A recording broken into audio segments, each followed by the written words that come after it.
नमस्कार, आप देख रहे हैं अलवर न्यूज में आकांक्षा पारिक। नजर डालते हैं आज की सुर्खियों पर। कृषि कानून वापसी को लेकर अलवर में दिखा जोश। कांग्रेस के नेता नहीं गिना पाए 3 काले कानून।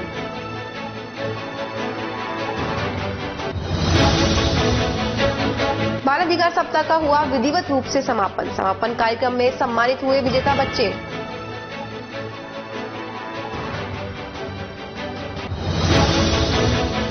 नगर परिषद से 100 मीटर की दूरी पर अतिक्रमण का फैलाया साया। जिम्मेदार विभाग नहीं रोक पा रहे, हृदय स्थल पर भी हो रहे अतिक्रमण को। होमगार्ड में भर्ती होने को लेकर हर दिन दे रहे हैं 1750 अभ्यर्थी परीक्षा। वहीं फिजिकल टेस्ट में दिखे बहुत से अभ्यर्थी खासे जोश में। अब खबरें विस्तार से। मोदी सरकार द्वारा कृषि 3 कानूनों को वापस ले जाने के बाद जहां प्रधानमंत्री मोदी के खिलाफ कांग्रेस व अन्य पार्टियों द्वारा बयानबाजी का दौर तेज कर दिया गया है, वहीं अलवर शहर के भगत सिंह सर्किल पर किसान मोर्चा से जुड़े किसान नेताओं सहित कांग्रेस व अन्य पार्टियों से जुड़े लोगों द्वारा कृषि कानून वापस ले जाने को लेकर खुशी जताते हुए मिठाई बांटी गई। इस मौके पर शहीद भगत सिंह को भी माल्यार्पण कर लोगों ने देश में तानाशाही के खिलाफ आवाज बुलंद करने की बात कही। इस मौके पर जहां बहुत सारे किसान नेता कृषि कानून वापस लिए जाने को लेकर बेहद खुश नजर आए, वहीं एमएसपी रेट निर्धारण करने को लेकर भी जल्द केंद्र सरकार द्वारा निर्धारित किए जाने की मांग की गई।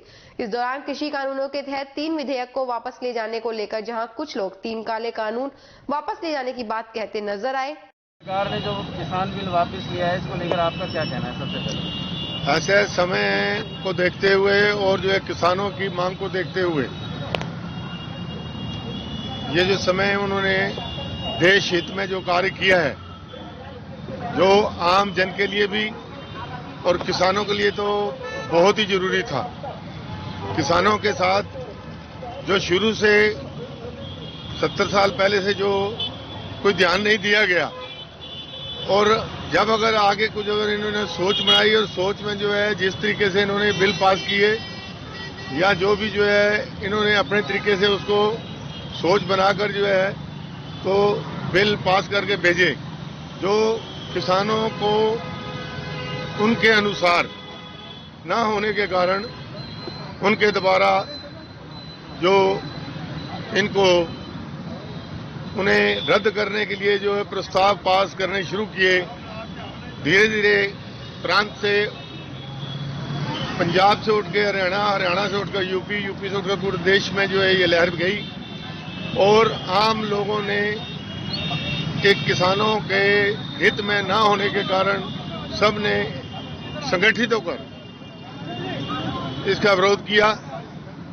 और अब भी जो करा है उन्होंने वो किसान हित में आज जो है राष्ट्र हित में पहले और दूसरा नंबर किसान के हित में भी और आम जन के भी हित में है, क्योंकि उससे जो अगले नुकसान होने थे उससे देश बचेगा और किसान भी बचेगा, आम जन भी बचेगा। तो किसानों का जो ये जो उन्होंने कदम शुरू किया था वो आज जो है बड़े बधाई के पात्र हैं कि जिन्होंने देश में ये जागृति लाकर किसान आंदोलन से पूरे देश को एक संगठित रूप में एक शांतिपूर्ण जो है विरोध जो है जो दर्शाया है, वो अंतर्राष्ट्रीय स्तर पर भी इसकी जो है पूर्ण सराहना की गई है और सबको जो है सहयोग, सबका सहयोग मिला है इसमें सारे देशों का। भगत सिंह जी पर माल्यार्पण किया जा रहा है, क्योंकि जो पिछले 1 साल से लंबे समय से किसान आंदोलन चल रहा था, किसानों की जो मांगे थी वो हमारे भारत देश के प्रधानमंत्री नरेंद्र मोदी ने मान ली गई हैं। जो 3 काले कानून बने थे वो देश के हित में नहीं थे, किसानों के हित में नहीं थे। किसानों ने बहुत संघर्ष किया और इस संघर्ष के थे वो देश के हित में नहीं थे, किसानों के हित में नहीं थे। किसानों ने बहुत संघर्ष किया और इस संघर्ष के बाद आज जो मोदी जी जागे वो देर आए दुरुस्त आए, कोई बात नहीं, फिर भी किसानों के हित में जो आज फैसला लिया गया तो बहुत उसके लिए बहुत बहुत धन्यवाद। और सभी व्यापारियों ने भी किसानों के साथ अपना व्यापार बंद करके भी समर्थन दिया था। सभी व्यापारियों को मैं बहुत बहुत धन्यवाद दूंगा, क्योंकि किसानों को जो सहयोग किया वो ऐसे सहयोग करते रहेंगे। साथ ही सभी 22 जनहित के बारे में फैसला लिया गया है, उसके लिए मोदी जी को बहुत बहुत धन्यवाद। कृषि कानून के जो 3 केंद्र सरकार ने अध्यादेश और नियम बनाए वो वापस लिए गए। इसके पीछे मुझे ये लगता है कि उनकी नीयत सिर्फ इस बात की है कि ये जो विधानसभा के चुनाव आ रहे हैं इसमें वो किसानों का जो विरोध होगा उसको ढक सकें और 2024 के लोकसभा चुनाव में अपने आप को बना सकें। उनकी अभी भी ये कहना है कि मेरी तपस्या में कमी रह गई। दरअसल में ये तपस्या तो किसानों की है और यही नहीं, किसानों के एमएसपी, आपका बिजली कानून और लेबर कानून, इनको भी वापस मतलब इन पर नए कानून बनने की जरूरत है और किसानों के हित के लिए लंबी लड़ाई लड़ेंगे। राजस्थान के लोग हमेशा लड़ते रहे। गंगानगर का 1970 का किसान आंदोलन ऐसा था जिसमें 40,000 लोगों ने देश में गिरफ्तारी दी थी, तो ये उससे बड़ा आंदोलन अब हुआ। बात की जा रही है जिसको लेकर किसान आंदोलन की बात हर जगह आ रही है। हमारे दर्शकों को आप बताना चाहेंगे कि 3 काले कानून हैं क्या इस किसान बिल में? जो 3 काले कानूनों के लिए जो संघर्ष जो किसानों ने किया उसमें मुख्य रूप से ये है कि कॉन्ट्रैक्ट खेती की जो बात आ रही है उसमें क्या है कि बड़ी बड़ी जो कंपनियां हैं वो कॉन्ट्रैक्ट खेती की करेंगी। वो किसानों की जमीन पर अपने बीज देगी, खाद देगी और किसानों को एक तरह से उनको बंधक बनाएगी। जो उनका उपज होगी वो केवल वो कंपनियां ही खरीद पाएंगी। अगर मान लो उस उपज में कोई भी थोड़ी बहुत भी अगर नाखुशी रही या वो खरीदना नहीं चाहती है तो उसको रिजेक्ट कर देगी और किसानों को घाटा होगा। तो इस प्रकार से जो मिनिमम जो प्राइस है वो मिनिमम प्राइस जो आज सरकार तय करती है वो मिनिमम प्राइस भी वहाँ तो कोई तय नहीं होगी। फिर ऐसी स्थिति में मान लो कंपनी और किसान के बीच में कोई विवाद अगर होता है तो वो कोर्ट में भी नहीं जा सकते। वो केवल एसडीएम स्तर तक का ही अधिकारी उनकी बातों को सुन सकता है। तो ऐसी स्थितियों में किसानों को लुटना ही लुटना है। आगे मान लो कर्ज में अगर वो हो जाएंगे तो किसानों की जमीन वो कंपनी हड़प लेंगी और बड़े बड़े फार्म बना करके वो किसानों को मजदूर बना करके रखेगी। इसलिए इन कानूनों का विरोध किया जाना ठीक है और जो आज सरकार ने लिए हैं वो बहुत सूझबूझ के साथ में लिए हैं और सरकार पर राजनीतिक दबाव, जैसे कि उत्तर प्रदेश की बात आ रही है, पंजाब की जो बात आ रही है, राजनीतिक प्रहार इन कानूनों से उन पर हुआ है, इसलिए इन्होंने वापस लिया है। और मैं तो कहूंगा कि इस तानाशाह जो सरकार आज हमारे देश में चल रही है उसको एक किसानों ने सबक दिया है कि जाति धर्म के आधार पर हमारा देश नहीं चलेगा। हम सब संयुक्त रूप से रहेंगे, देश की आज़ादी को हम आगे बढ़ाएंगे, देश के संविधान को आगे बढ़ाएंगे।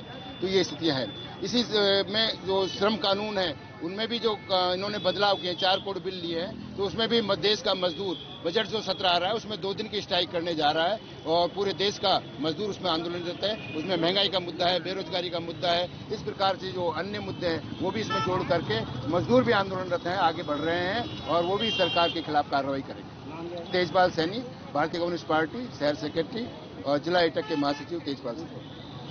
3 जो बिल थे वो वापस ले लिए। अब राकेश टिकैत बॉर्डर पर फिर इस बात को कह के जम रहे हैं कि एमएसपी पर लिखित में हमको आश्वासन चाहिए। वो ये कहाँ तक जायज है? नहीं जायज, देखो कोई भी बात है।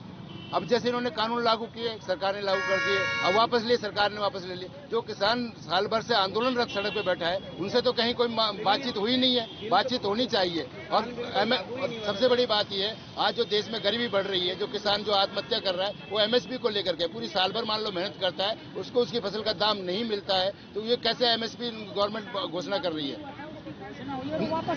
नहीं, मैं ये कह रहा हूँ किसानों को अगर एमएसपी नहीं मिलेगा तो उसकी फसल का पूरा दाम नहीं मिलेगा। जब दाम नहीं मिलेगा तो गरीबी बढ़ी रहेगी, कर्ज में दबा रहेगा। तो इसलिए वो एमएसपी की मांग कर रहे हैं। इसको कानूनी रूप दिया जाना चाहिए जिससे कि उसकी कम से कम कीमत तो उसको मिले, जिससे उसका पारिवारिक खर्च चल सके, सामाजिक खर्च चल सके और अपने बच्चों को पढ़ा। वहीं कांग्रेस से जुड़े एक नेता 3 काले कानून वापस लिए जाने का तो पुरजोर तरीके से हल्ला मचाते देखे गए, लेकिन जब इन नेताजी से 3 काले कानूनों के विवरण को लेकर अलवर न्यूज ने जानकारी जाननी चाहिए तो यह नेताजी एक कानून की रटी रटाई बात पर ही इधर उधर गिरते पड़ते नजर आए, जिसकी सच्चाई आप स्वयं देख सकते हैं। अब जो मोदी सरकार ने अचानक से इस मामले में बहक लिया है, क्या लग रहा है? मैं किसान भी हूं। आज जो 3 काले कानून वापिस हुए उनको लेके जो भगत सिंह जी उनको आंदोलन के प्रतीक मानते हुए उनको मालार्पण की गई है। मैं मोदी जी हमारे देश के प्रधानमंत्री है, उन्होंने बहुत देर कर दी काला कानून वापस लेने में, क्योंकि अब तक 710 किसान की मौत हो चुकी है। उनको लेकर मौन धारण भी किया गया है। मैं तो ये कहता हूं कि चलो देर आए दुरुस्त आए। हमारे देश का प्रधानमंत्री जगा तो सही, नींद से जगा है। और आगे जो एमएसपी है, किसान जो बड़े लीडर्स हैं उनकी मीटिंग चल रही है, वो आगे फैसला लेंगे, उसी को लेके आगे हम कदम उठाएंगे। 3 काले कानूनों की बात कर रहे हैं कांग्रेस से जुड़े लोग, क्या है वो 3 काले कानून, हमारे दर्शक जानना चाहेंगे। 3 काले कानून जो किसानों की जो समस्या है, जिस तरह से जो बड़े उद्योगपति हैं, 5-10 लोग हैं, उनको कोई लिमिट नहीं है, गोदामों की कोई खरीदारी की कोई लिमिट नहीं है, क्योंकि उसमें लिमिट होनी चाहिए थी। इसलिए किसानों ने विरोध किया, क्योंकि आम आदमी, किसानों की नहीं, आम आदमियों को भी दिक्कत है इससे। स्पेसिफिक वर्णन बताया स्पष्ट 3 आम आदमी कैसे आम इसलिए है कि भैया कोई लिमिट नहीं है खरीदारी की। जैसे गेहूं खरीदे, उन्होंने खरीद लिए 2000 रुपए या 5000 रुपए कुंटल, और एक साथ सारे किसानों के खरीद लिए, मंडी खत्म हो जाएंगी। मंडी में ये गलत कानून था, बाकी के 2 और कानून रह गए। तो इन चीजों को लेकर इन्होंने विरोध किया। राजगढ़ के माचाड़ी सड़क मार्ग पर स्थित गायत्री शक्तिपीठ मंदिर पर परिवारजक सुनीता शर्मा ने 3 गायत्री परिजनों के विवाह दिवस पर मंत्रोच्चार के साथ आहुतियां देकर सुखी रहने एवं मंगलमय रहने की कामना की। इस अवसर पर शक्तिपीठ से जुड़े श्रद्धालु महिला पुरुष मौजूद रहे। महिला समिति राजगढ़ ने समिति की सदस्य महिला के निवास पर दीपावली मिलन समारोह का आयोजन किया। प्रवक्ता एवं पदाधिकारी मीना खंडेलवाल ने बताया कि इस अवसर पर विभिन्न प्रतियोगिताओं का आयोजन किया गया, जिसमें मीरा तारोलिया, अनीता, मीनू, किरण दादीज सहित अन्य महिलाओं ने भाग लिया। इस अवसर पर अर्चना, मीनू, मीना, रमा, सुनीता, रजनी, वंदना, रोशनी, नीरज सहित अन्य प्रबुद्ध महिलाएं उपस्थित रही। अलवर बहरोड राजमार्ग पर ग्राम कारोड़ा के समीप स्थित परिणाम रिकॉर्ड प्राइवेट लिमिटेड 5 शराब कंपनी में कार्यरत मजदूरों के लिए बनने वाले भोजन में दोपहर को कॉकरोच निकल जाने के कारण मौके पर मौजूद मजदूरों ने कंपनी प्रबंधन के खिलाफ जमकर नारेबाजी की। साथ ही खाने की गुणवत्ता में सुधार करने और एक ही कैंटीन संचालित करने की मांग को लेकर कंपनी गेट के अंदर कार्य को छोड़कर शांतिपूर्ण धरने पर बैठे। कंपनी में कार्यरत मजदूर राजेंद्र, सरजीत, राम सिंह, पवन, संदीप, अजय, हिम्मत, गोविंद, प्रकाश, दादाराम, सुरेंद्र, विक्रम, बलजीत, फूल सिंह सहित अन्य मजदूरों ने बताया कि खाने में कॉकरोच निकलने की घटना पहली नहीं है। इससे पूर्व भी अनेक बार मजदूरों के खाने में कीड़े निकल चुके हैं, जिसकी कंपनी के उच्च अधिकारियों को जानकारी दे चुके हैं, लेकिन कोई सुधार नहीं हुआ। फिर खाने में कॉकरोच निकल गया, जबकि कंपनी के स्टाफ और कंपनी वालों के लिए खाने की अलग अलग सुविधा है। मजदूरों ने कंपनी परिसर में सभी लोगों के लिए एक ही कैंटीन संचालित करने की मांग की है। मजदूरों के खाने में कॉकरोच निकलने पर कवरेज करने पहुंचे स्थानीय मीडिया कर्मियों को कंपनी प्रबंधन ने कंपनी में प्रवेश पर रोक लगा दी। दिनेश कुमार एचआर ने बताया कि मजदूरों का मकसद वेतन बढ़वाना है, खाना गुणवत्तापूर्ण है, फिर भी मामले की जांच की जाएगी। मेरा नाम राजेंद्र है, मैं परनोड रिकॉर्ड इंडिया में काम करता हूं और ये वर्कर कैंटीन का खाना है। यहाँ 3 कैंटीन चलती है। स्टाफ वालों का स्टैंडर्ड खाना बनता है और लेबर के खाने में कई बार कीड़े आ चुके हैं और ये आज ही के खाने में कॉकरोच आया है और कई बार स्टाफ को बोल भी दिया इस बारे में, लेकिन कोई सुधार नहीं हो रहा है। कई बार हमने बोल दिया स्टाफ वालों को कि भाई कीड़े आ रहे हैं, मकोड़े आ रहे हैं, सुधार करो खाने में, पर कोई सुधार नहीं हो रहा है। और हम ये चाहते हैं कि कैंटीन एक ही होनी चाहिए सभी की, सारे स्टाफ वालों की, और जो भी वर्कर कंपनी में काम करते हैं उनकी एक ही कैंटीन होनी चाहिए। अभी अलग अलग खाना बनता है क्या? हाँ जी, 3 कैंटीन चलती है यहाँ। स्टाफ वाले अपने अलग खाना बनवाते हैं और जो लेबर का, जो मजदूरों का जो खाना बनता है ना, वो हमारा ये आपके सामने है। वो परमानेंट वर्कर है, उनका अलग बनता है। आप ठेकेदार हो? हाँ, हम ठेकेदारी में काम करते हैं और मजदूर है। यहाँ पे खाने की क्वालिटी बहुत ही खराब है और काफ़ी कम से कम 2-3 सालों से बहुत ही खराब खाना दिया जा रहा है। यहाँ पे तीन कैंटीनों में खाना बनता है, बल्कि होना तो ऐसा चाहिए कि एक ही कैंटीन में खाना बनना चाहिए। इसी के साथ खबरों में वक्त तो चला एक छोटे से ब्रेक का, जल्द लौटेंगे, बने रहिए अलवर न्यूज के साथ।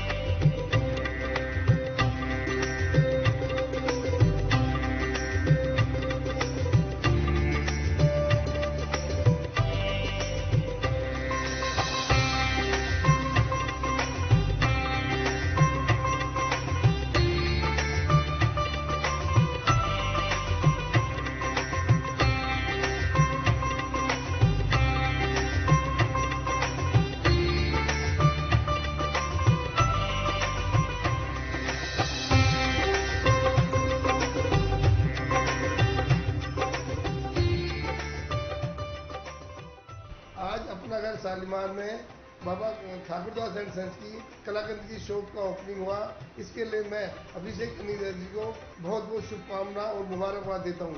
मैं यहाँ पर रहने वाले 4000 परिवारों को जो उनका विख्यात मिल्क केक है वो सबको मिलेगा, अच्छी वैरायटी मिलेगी और इसी के साथ शुभकामना देते हैं उनका व्यापार खूब बढ़े। अमेरिका तक जाने वाला कलाकंद अब आ गया है अपरागढ़ शालीमार में। आप सबको मुबारक हो। अपरागढ़ शालीमार में आ गया है बाबा ठाकुरदास का कलाकंद जो कि अमेरिका तक जाता है। अलवर वासियों के दिल में अपनी अलग पहचान बना चुके त्रिहान ग्रुप खास आपके लिए लेकर आए हैं नगर विकास न्यास अलवर द्वारा अनुमोदित अलवर की बेहतरीन अफोर्डेबल आवासीय योजना, जिसमें आपके लिए उपलब्ध है सुरक्षित जीवन शैली, वो भी सिर्फ नाम मात्र की कीमतों में। कोई भी मन बनाने से पहले साइट विजिट जरूर करें, क्योंकि फ्लैट की कीमत है सिर्फ 5,15,000 रुपए से शुरू। अलवर भिवाड़ी मेगा हाईवे पर स्थित ये टाउनशिप आपके लिए पूरी तरह से सेफ है, जहां आपको मिलेंगी चौड़ी सड़कें, हरे भरे गार्डन, मंदिर और गुरुद्वारा। तो जल्दी कीजिए, सीमित फ्लैट्स उपलब्ध।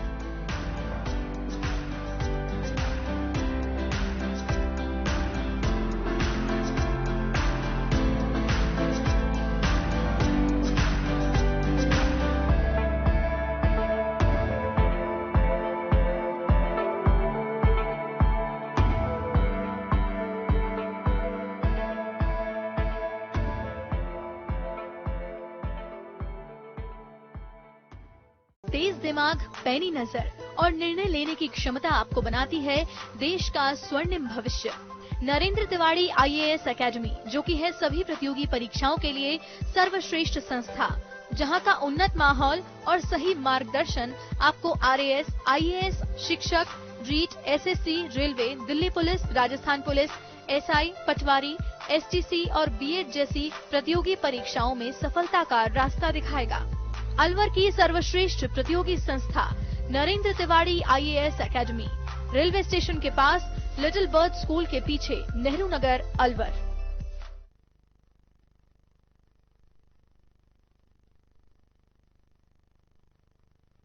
ब्रेक के बाद फिर से आपका स्वागत है। बढ़ते हैं अगली खबर की ओर। DAP की किल्लत के बाद अब यूरिया खाद लेने के लिए किसानों को लाइन में लगना पड़ रहा है। सरसों बुवाई के समय किसानों को DAP नहीं मिली। लगभग 70% किसानों ने बिना DAP के सरसों की बुवाई की। इस बार सितंबर माह के अंत तक बरसात आने के कारण किसानों को सरसों बुवाई के लिए पर्याप्त नमी मिली, जिसके कारण इस बार सरसों की बुवाई रामगढ़ क्षेत्र में अधिक हुई है। लेकिन DAP का अभाव में लगभग 70% किसानों ने बिना DAP की ही सरसों की बुवाई कर दी। जिन किसानों के 2 फसलें भूमि शेष रह गई थी, ज्वार, बाजरा, कपास, प्याज वाले किसान ही गेहूं की बिजाई कर रहे हैं, लेकिन समय पर उन्हें ना तो DAP मिल रही है और ना ही सरसों में पानी लगाने के दौरान यूरिया खाद मिल रही है। कस्बा अलावड़ा के कोऑपरेटिव सोसाइटी पर गुरुवार देर शाम आए 600 कट्टों का वितरण किया गया, जिसमें लंबी लाइन लग गई। कुछ लोग जबरदस्ती यूरिया खाद लेने की कोशिश करने लगे। इसके लिए पुलिस जाब्ता बुलवाया गया। उसके बाद पुलिस की निगरानी में यूरिया खाद बांटी गई। व्यवस्थापक हितेश गेरा ने बताया कि 2 महीने पहले ही कंपनी को एडवांस पेमेंट कर दिया था। उसके बावजूद भी न तो समय पर DAP आई और अब यूरिया आई है, तो डिमांड से बहुत कम है। वैसे अलावड़ा कस्बा में 3 प्राइवेट खाद विक्रेता हैं, उसके बावजूद भी कोऑपरेटिव सोसाइटी पर किसानों की यूरिया के लिए मारामारी देखी गई। खैरतल कस्बे के निकटवर्ती गांव हुसैनपुर में आम रास्ते से अतिक्रमण हटाया गया। उप तहसीलदार खैरतल मोनिका शर्मा के आदेशानुसार हुसैनपुर गांव में आराजी खसरा नंबर 1195 में गैर मुमकिन रास्ते की सीमा ज्ञान के लिए गठित टीम मौके पर पहुंची, जिसके तहत रास्ते पर पाए गए 9 एयर अतिक्रमण को JCB से हटाया गया। टीम में भू अभिलेख निरीक्षक बलवंत सिंह, पटवारी संदीप मिश्रा, पटवारी नरेश कुमार, पटवारी सरजीत सिंह की ओर से नगर पालिका अधिशासी अधिकारी पवन शर्मा, कनिष्ठ अभियंता मोतीलाल वर्मा, सहायक अभियंता अनिल जाटव की मौजूदगी में JCB चलाकर रास्ते की निशानदेही की गई और मौके पर निशानात कायम किए गए। परिवादी हवा सिंह गुजर निवासी खरोला को मौके पर निशानात की जानकारी दी गई। कठुमर के ग्राम बड़का में पूर्व विधायक रमेश खींची, प्रधान संगम चौधरी एवं पूर्व मंडी चेयरमैन सतीश चौधरी ने ग्राम बड़का में ग्रामीणों की समस्याएं सुनी एवं उनके निराकरण का आश्वासन दिया। इस मौके पर पूर्व मंत्री कृष्णेंद्र कौर उर्फ दीपा के पुत्र दुष्यंत सिंह की अध्यक्षता में आयोजित कार्यक्रम में मुख्य अतिथि पूर्व विधायक रमेश खींची व अध्यक्षता कर रहे पूर्व चेयरमैन सतीश चौधरी ने कहा कि कठुमर क्षेत्र में विकास की कोई कमी नहीं रहेगी। पंचायत समिति की ओर से बिना किसी भेदभाव के सभी पंचायतों का विकास कराया जाएगा। इस मौके पर नदबई उप प्रधान भूपेंद्र चौधरी भी मौजूद थे। ग्रामीणों की ओर से सभी अतिथियों का चांदी का मुकुट एवं साफा से स्वागत किया गया। समारोह में सभी पंचायत समिति सदस्य और सरपंच भी मौजूद रहे। बाल दिवस के मौके पर 14 नवंबर को जहां बाल अधिकार सप्ताह की शुरुआत अलवर जिले में जिला प्रशासन में जिला बाल संरक्षण इकाई एवं बाल अधिकारिता विभाग द्वारा किया गया था, वहीं शनिवार को इस सप्ताह का समापन समारोह आयोजित हुआ। इस मौके पर जिले से जुड़े प्रत्येक थाने के बाल संरक्षण अधिकारियों को जहां प्रशिक्षण दिया गया, वहीं इस मौके पर इस बाल अधिकार सप्ताह के दौरान आयोजित विभिन्न प्रतियोगिताओं में प्रथम स्थान प्राप्त करने वाले प्रतिभागियों को सम्मानित भी किया गया। इस समापन समारोह कार्यक्रम के मुख्य अतिथि के रूप में आईपीएस विकास ने कार्यक्रम की अध्यक्षता की, तो वहीं इस मौके पर संबंधित विभाग से जुड़े मुख्य अधिकारी व अन्य प्रभारी भी मौजूद रहे, जिसकी जानकारी बाल संरक्षण इकाई से जुड़े अधिकारियों ने कुछ इस तरह मीडिया के साथ साझा की। सप्ताह कार्यक्रम 2021 के तहत, जो कि प्रथम दिवस कार्यक्रम 14 अगस्त से शुरू हुआ था और कार्यक्रम को सुबह जागरूकता रथ को माननीय जिला कलेक्टर द्वारा हरी झंडी दिखाकर रवाना किया गया था। उसी श्रृंखला में साप्ताहिक कार्यक्रमों के तहत आज अंतिम दिवस है। अंतिम दिवस में समापन समारोह के साथ साथ पुलिस जिला भिवाड़ी और पुलिस जिला अलवर की प्रत्येक थाने में नियुक्त बाल संरक्षण अधिकारी, उनके लिए प्रशिक्षण का कार्यक्रम भी आयोजन किया गया है। साथ ही साप्ताहिक कार्यक्रम के तहत जिन बालिकाओं ने या बच्चों ने उत्कृष्ट कार्य किया है, चाहे वो किसी तरह की प्रतियोगिता है, उनको सभी को प्रथम स्थान प्राप्त होने वाले सभी बालिक बालिकाओं को सम्मानित किया जाएगा। राजस्थान में जिला स्तर पर हो रही 2500 पदों के लिए होमगार्ड पुरुष आवेदकों को 1 किलोमीटर की दौड़ करके फिजिकल पास करना होगा, जिसमें 3 मिनट 10 सेकंड में दौड़ पूरी करने वाले को सर्वाधिक अंक 30 प्राप्त होंगे। 3 मिनट 20 सेकंड में दौड़ पूरी करने वाले अभ्यर्थी को 23 अंक व 3 मिनट 40 सेकंड में दौड़ पूरी करने वाले व्यक्ति को 15 अंक दिए जाएंगे। साथ ही इससे ज्यादा समय लेने वाले अभ्यर्थी को अगले चरण में शामिल नहीं किया जाएगा। यह भर्ती 5 वर्षों के लिए की जा रही है। इसके बाद पुनः नियुक्ति भी की जा सकती है। इसके तहत अलवर में भी इन पदों को लेकर नियुक्ति का दौर जारी है और 28 नवंबर से 4 दिसंबर तक इस तरह के पदों से जुड़ी नियुक्ति को लेकर विभिन्न चरणों में अलवर शहर के पुलिस लाइन स्थित पुलिस ग्राउंड में कार्य संपादित किया जा रहा है। इसकी जानकारी देते हुए अलवर जिला होमगार्ड से जुड़े सहायक अतिरिक्त पुलिस अधीक्षक प्यारेलाल चौधरी ने बताया कि इन परीक्षाओं के तहत जहां सबसे पहले आवेदनकर्ता के लिए दस्तावेज चेक किए जाते हैं, वहीं उसके बाद फिजिकल व 1 किलोमीटर की दौड़ पूरी करने के बाद अभ्यर्थियों के मूल दस्तावेज देखे जा रहे हैं, जिसके तहत प्रत्येक दिन 1790 अभ्यर्थियों की परीक्षाएं विभिन्न स्तरों पर ली जा रही है। ये भर्ती 18 नवंबर से स्टार्ट है और 4 दिसंबर तक चलेगी। हम प्रतिरोज लगभग 1790 के करीब अभ्यर्थियों को बुला रहे हैं, जिनका सबसे पहले डॉक्यूमेंटेशन चेक होता है, उसके बाद में इनका हाइट और वेट चेक होता है, उसके बाद में 1 किलोमीटर की दौड़ होती है पुरुष अभ्यर्थियों के लिए, और दौड़ के बाद में जो भी कैंडिडेट पास हो जाते हैं उनके मूल डॉक्यूमेंट्स हम चेक करते हैं। अलवर नगर विकास न्यास गौरव पथ पर डिवाइडर के बीच पेड़ पौधों की सुरक्षा को लेकर ठेकेदारी प्रथा के माध्यम से डिवाइडर के ऊपर गमलेनुमा कार्य करते हुए पेड़ पौधों को बचाने का प्रयास करने की बात कह रही है। वहीं दूसरी तरफ इस तरह के बन रहे बड़े न्यू गमलों के निर्माण से जुड़े कार्य में न सिर्फ अवैध बजरी का जमकर कारोबार हो रहा है, बल्कि इस कार्य के दौरान काम में ली जाने वाली सामग्री भी पहली बार देखते ही समझ में आ जाती है कि कितने टेंडर प्रक्रिया से बहुत ही निचले दर्जे की सामग्री का उपयोग इन कार्य में हो रहा है। वैसे भी अलवर न्यूज इस तरह के कार्य से जुड़े लोगों से बातचीत करते हुए ये खुलासा कर रही है कि इस तरह के कार्य में अवैध रूप से बजरी काम में ली जा रही है। ओमवीर जी, कौन सी वो ठेकेदार है, किसके थ्रू काम चल रहा है, कुछ आइडिया आपको? हाँ, मुखन ठेकेदार है। अच्छा, ये जो इसमें कलर इतना ज्यादा 3-1 का मसाला बता रहे हैं, फिर भी नजर नहीं आ रहा, वजह क्या लग रही है? इसको ये बजरी लाल कलर की है, इसमें कलर नहीं दिखाई दे रहा है। बनास की बजरी नहीं? बनास की नहीं। तो ये वाली बजरी कहाँ से मिल पा रही है? ये तो ग्रामीण क्षेत्र से आ रही है, अलवर के ग्रामीण क्षेत्र। हाँ, तो अलवर के ग्रामीण क्षेत्रों में तो कहीं मुझे लगता नहीं कहीं पे लीज दी हो, बजरी का तो कोई खान ही नहीं है। नहीं, रायब का में निकल रही है बजरी। रायब का में तो अवैध निकल रही है ना? हाँ, खान तो है ही नहीं। खेतों में खान कर रखे हैं ना, खेतों से अवैध बजरी है। अवैध सरकारी काम हो रहा है ये तो। हाँ, सरकारी काम, और उसमें भी अवैध बजरी लग रही है। अब एक तो बजरी लोकल तो चल रही है अभी फिलहाल तो। मेरा कहने का मतलब सरकार वैसे तो अवैध बजरी रोक रही है। सुप्रीम कोर्ट ने अभी पिछली बार छूट भी देने का प्रावधान कराया, लेकिन लागू नहीं हुआ। फिर भी सरकारी ठेकेदार ही बजरी लगा रहे हैं अवैध को। अब सर इसमें बजट इतना है, हल्का बजट ले रखा है। चैम्बर बना रहे हैं। क्या फायदा होगा इसको बनाने में? इससे पेड़ और पौधे लग जाएंगे, इसीलिए इसकी मतलब सुरक्षा बढ़िया होगी ना। जो ईंटें लगी हैं किस चीज़ की हैं? सीमेंट की हैं? सीमेंट की। और जो ये मसाला लगा रहे हैं, ये कितने का है मसाला? ये मसाला है 3 एक का। 3 एक का मसाला। 3 परात बजरी, 1 परात सीमेंट। तो ये इतना लाइट क्यों है ये 3 परात बजरी में? बजरी लाल कलर के, इसलिए दिख रहे हैं आपको। 3 एक का मसाला है ये। जी हाँ। मजबूती कब तक चलेगी इसकी, कुछ है बता सकते हो आप? इतना पक्का मसाला लगा रहे हो आप।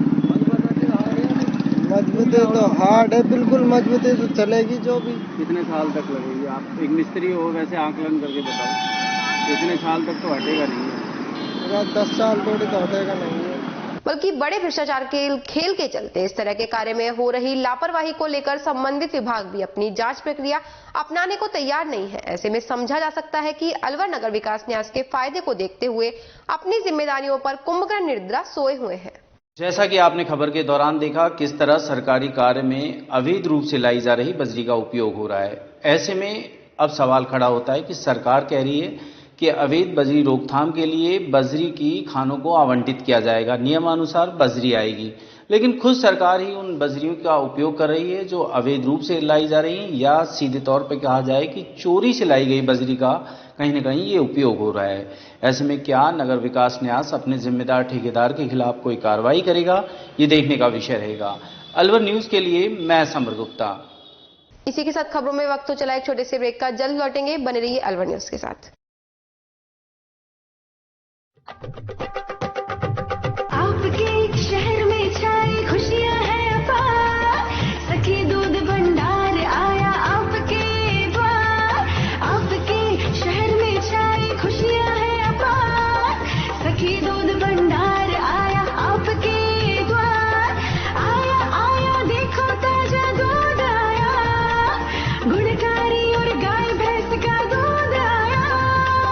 भाइयों और बहनों आपके शहर में पहली बार सखी ताजा दूध की आई है बहार। स्वचालित मशीन द्वारा हो रही है रोज दूध की सप्लाई।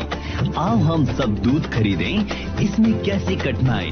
हर स्तर पर होती गुणवत्ता की जांच, ताकि आपके स्वास्थ्य पर नहीं आए कोई आंच। आया आया देखो ताजा दूध आया, गुणकारी और गाय भैंस का दूध आया। भाइयों और बहनों आपके शहर में पहली बार सखी ताजा दूध की आई है बहार। ऑनलाइन भुगतान की भी है सुविधा, एडवांस बुकिंग में भी जरा नहीं है दुविधा। आपकी सेवा लक्ष्य हमारा, हर घर दूध पहुंचाएं, ये उद्देश्य हमारा। आया आया देखो ताजा दूध आया, गुणकारी और गाय भैंस का दूध आया। आओ हम शहरी महिलाएं कदम उठाएं, ग्रामीण महिलाओं को सशक्त बनाएं।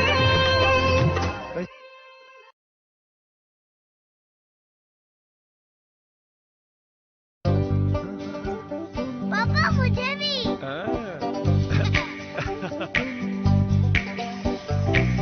तू भी यही कहता था ना, पापा मुझे भी। रोहन, पीढ़ियां बदल जाती हैं, पर कुछ आदतें कभी नहीं बदलती। जैसे एस्को, सच्चे मजबूत रिश्ते जो चले पीढ़ी दर पीढ़ी। एस्को बाय जैकवा ग्रुप। ब्रेक के बाद एक बार फिर से आपका स्वागत है। बढ़ते हैं अगली खबर की ओर। एक तरफ अलवर जिला प्रशासन व नगर परिषद जिले में शहर में प्रदूषण रोकथाम को लेकर बड़े बड़े दावे करते हुए दमकल की गाड़ियों के माध्यम से छिड़काव कर वायु प्रमंडल से जुड़े प्रदूषण को कम करने की बात कह रहा है। दूसरी तरफ अलवर शहर के आवासीय कॉलोनी कुम्हारों वाली गली से लेकर शहर के मुख्य चौराहों पर स्थित विभिन्न प्रदूषण के माध्यम से आज भी ढेरों तरीके से संचालित है। ऐसे में जहां सड़क के किनारे भगत सिंह सर्किल से लेकर जेल के चौराहे तक अतिक्रमण के गन्ने का जूस पिलाने वालों ने जुगाड़ आधारित डीजल के माध्यम से अलवर की वायुमंडल को जहरीले धुएं में कालेपन से ढक रखा है। वहीं इन बातों की जानकारी संबंधित विभागों के अधिकारी व कर्मचारी होने के बावजूद भी आज तक कोई कार्रवाई इन पर नहीं की गई है। यहां तक कि अलवर शहर के शिशु चिकित्सालय के सामने भी इसी तरह के अवैध गन्ने के जूस से जुड़े कारोबारियों द्वारा जुगाड़ माध्यम से संचालित से जुड़ी मशीनों के आधार पर दिन भर प्रदूषण फैलाया जा रहा है। लेकिन ना तो इस मामले को लेकर शहर विधायक अपने घर से बाहर निकलने को तैयार है और ना ही जिला प्रशासन इस तरह के प्रदूषण पर रोक लगाने को लेकर कोई कार्यवाही आज तक करती दिखाई दी है। अलवर शहर के हृदय स्थल कहे जाने वाले हॉप सर्कस की जर्जर हालत, जहां पौराणिक व इतिहास से जुड़ी इमारतों की देखभाल को लेकर जिला प्रशासन में संबंधित विभाग की उदासीन कार्यशैली को इन दिनों दर्शाने के लिए काफी है। वहीं दूसरी तरफ नगर परिषद व नगर विकास न्यास द्वारा अलवर शहर में हो रहे अतिक्रमण को लेकर बढ़ती जा रही कार्य उदासीनता का भी सच हॉप सर्कस पर हो रहे लगातार अतिक्रमण को देखकर समझा जा सकता है। इतना ही नहीं, अतिक्रमणकारियों ने न सिर्फ अलवर शहर के हॉप सर्कस से जुड़े मुख्य द्वारों पर अपनी व्यावसायिक दुकानों का झंडा फहरा दिया है, बल्कि इन व्यावसायिक पट्टी छाप दुकानों की वसूली भी आसपास के स्थायी दुकानदारों द्वारा विभिन्न माध्यमों के द्वारा की जा रही है। ऐसे में अलवर शहर के हॉप सर्कस की खूबसूरती जहां विभागीय कार्य उदासीनता के चलते हर दिन जर्जर हो चुकी है, वहीं दूसरी तरफ अतिक्रमण के काले साए के चलते अब अलवर शहर के बीचों बीच स्थित हॉप सर्कस पर अतिक्रमणकारियों का कब्जा होने के साथ साथ असामाजिक तत्वों की मौजूदगी आम बात हो चुकी है। हॉप सर्कस अलवर के हृदय स्थल में यहाँ का पुजारी राजेंद्र शर्मा, पब्लिकों ने नीचे अतिक्रमण कर रखा है जबरदस्त। कभी फूल वाले कभी दादागिरी और करते, हटत नहीं है। दिन पर दिन नए नए बाहर से आते और अतिक्रमण करते, फिर टूट फूट वगैरह प्रशासन ध्यान नहीं देता, बिल्कुल टूट फूट हो रही है, खंडत पड़ा है उत्तर का जिले। एक अलवर के एक हृदय स्थल है, आते हैं जो दादागिरी करते, नहीं पंडित जी हम तो ही लगाएंगे, आप कौन होते हैं उन्होंने कहते, तो इस वजह से सपोर्ट है क्या इसी तरह का? कोई बाहर से प्रशासन का सपोर्ट है, प्रशासन को देख कहता नहीं है। और जो स्थानीय दुकानदार हैं ये भी इसमें कहीं ना कहीं हिस्सेदार होंगे। हिस्सेदार है, दीपावली के टाइम पे पैसे लेते लगाते हैं फड़ वगैरह इनके लिए। अभी इस दो गेट पे लगी, गेट पे लगा रखी है, एक तरफ इधर भी लगा रखी है, टांग रखा है। मैं कहता हूँ नगर परिषद प्रशासन कोई ध्यान नहीं देता। शिकायत करिए आप? कई बार अभी परसों एप्लीकेशन लगा के आए नगर परिषद में, मीडिया अखबार में भी आई है, राजस्थान पत्रिका में अभी तक कोई सुनवाई नहीं है। सुना आपने अलवर शहर के बीचों बीच हृदय स्थल कहे जाने वाले सर्कस पर विभागीय उदासीनता के चलते किस तरह के हालात हैं। ऐसे में अब देखने का विषय रहेगा कि इस खबर को चलाए जाने के बाद क्या प्रशासन अपने कुंभकर्ण निद्रा से जागता है या फिर पहले की तरह इस मामले में भी प्रशासन की स्थिति ढाक के 3 पात वाली ही बनी रहती है। एक तरफ राज्य सरकार और अलवर नगर परिषद, जिला प्रशासन और नगर विकास न्यास के दावे हैं कि अतिक्रमण हटाए जाने को लेकर हम बेहतर से बेहतर कार्रवाई करते हैं। दूसरी तरफ आपने देखा कि अलवर शहर के होप सर्कस पर इस तरह का अतिक्रमण है जिसे हटाने के लिए नगर परिषद जो 100 मीटर के दायरे में आता है वो भी जहमत उठाने को तैयार नहीं है। दूसरी तरफ शिकायतों का भी दौर जारी है, उसके बावजूद भी जिला प्रशासन और नगर परिषद के कानों पर कोई जू नहीं रेंग रही। ऐसे में आप सोचिए कि अलवर के विभिन्न मार्गों पर जिस तरह का अतिक्रमण खास तौर पर फैला हुआ दिखाई दे रहा है, इसको लेकर क्या विभाग कोई कार्रवाई कर पाएगा, ये भी एक बड़ा सवाल रहेगा। अलवर न्यूज के लिए मैं समर गुप्ता। राजगढ़ में गुरु नानक देव के प्रकाश पर्व का शनिवार की प्रातः गुरुद्वारा सिंह सभा समूह एवं साध संगत ने प्रभात फेरी से शुभारंभ किया। परंपरागत ढंग से देर रात्रि को धूमधाम से संपन्न हो गया। प्रवक्ता सुरजीत सिंह अमरजीत सिंह कालड़ा ने बताया कि 17 नवंबर तक प्रभात फेरी एवं इसके पश्चात इसी दिन प्रातः 10 बजे से श्री अखंड पाठ साहिब आरंभ हुआ। 19 नवंबर को अखंड पाठ साहिब की संपन्न होने पर प्रातः 10 बजे के बाद कीर्तन दरबार सजाया गया, जिसमें भाई हरनेक सिंह एवं अन्य रागी जत्थे कीर्तन किया। रात्रि में विशेष कीर्तन दरबार एवं बच्चों का कवि दरबार सजाया गया, जिसमें जयपुर के भाई मनमी सिंह, जगजीत सिंह ने कीर्तन एवं शब्द गायन किया। रात्रि में गुरु का अटूट लंगर बरता गया। कार्तिक मास के समापन अवसर पर सनातन धर्म प्रेमियों ने रात्रि में भजन कीर्तन करते हुए कस्बे की परिक्रमा लगाई और धर्म प्रेमी ओम प्रकाश सिंगल के परिवार की तरफ से खीर का प्रसाद वितरण किया गया। परिक्रमा लगाने वाले धर्म प्रेमियों ने जाने अनजाने में हुई भूल को एक दूसरे से क्षमा याचना की। व्यास रामेश्वर दयाल साहू ने बताया कि कस्बा लावड़ा में हर वर्ष कार्तिक मास में कार्तिक व्रत रखने वाले धर्म प्रेमी शरद पूर्णिमा के साथ ही प्रभात फेरी लगाना, कार्तिक मास की कथा सुनना एवं सुनाना सहित अनेक प्रकार के धार्मिक धनतेरस, दीपावली, गोवर्धन पूजा, गोपाष्टमी, आंवला नवमी, एकादशी, वैकुंठ चौदस, दीपदान के व्रत वगैरह किए जाते हैं। कार्तिक मास समापन होने पर कार्तिक व्रत रखने वाले सनातन धर्म प्रेमी व्रत रख चंद्रमा के दर्शन कर चंद्रमा को अर्घ देकर व्रत खोलते हैं। इसी दिन शाम को दिन छुपने के बाद कस्बे की आखिरी परिक्रमा लगाई जाती है। इस दौरान रामेश्वर व्यास, ऋतिक शर्मा, छोटेलाल सैनी, रामोतार प्रजापत, लेखराज, हर्षित सहित अनेक धर्म प्रेमी मौजूद रहे। रामगढ़ क्षेत्र के कस्बा अलावड़ा गुरुद्वारा श्री गुरु सिंह सभा में गुरु नानक देव प्रकाश पर्व धूमधाम के साथ मनाया गया। इस अवसर पर गुरुद्वारा सिंह सभा को रंग बिरंगी सजावटी लाइटिंग के साथ सजाया गया। 3 दिन तक अखंड पाठ का आयोजन किया गया। पाठ का भोग वाहे गुरु की अरदास के साथ किया गया।